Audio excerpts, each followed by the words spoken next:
Hello and welcome. Today, we're diving into a topic that many people find confusing: the differences between dental implants and dentures.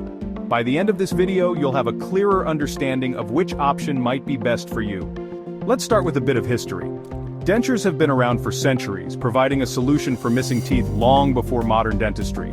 They are removable prosthetic devices that can replace some or all of your teeth.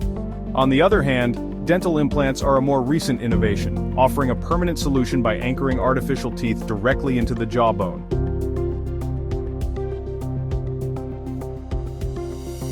Now let's get into the specifics. Dentures are typically made from acrylic resin and sometimes include metal for added strength. They rest on the gums and can be taken out for cleaning. Dental implants, however, are usually made from titanium and are surgically placed into the jawbone. Over time, the bone grows around the implant, making it a stable and secure option. Each has its own set of pros and cons, which we'll explore further in the next scenes.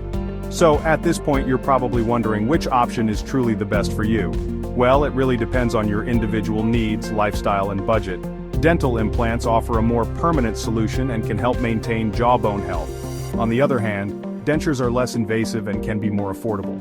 It's important to consult with your dentist to determine the best choice for your specific situation. In conclusion, both dental implants and dentures have their own unique benefits and drawbacks. Dental implants can provide a long-lasting and natural-looking solution, while dentures offer a more flexible and cost-effective option. Ultimately, the decision comes down to your personal preferences and dental health needs. Thank you for joining us today, and we hope this information helps you make an informed decision about your dental care.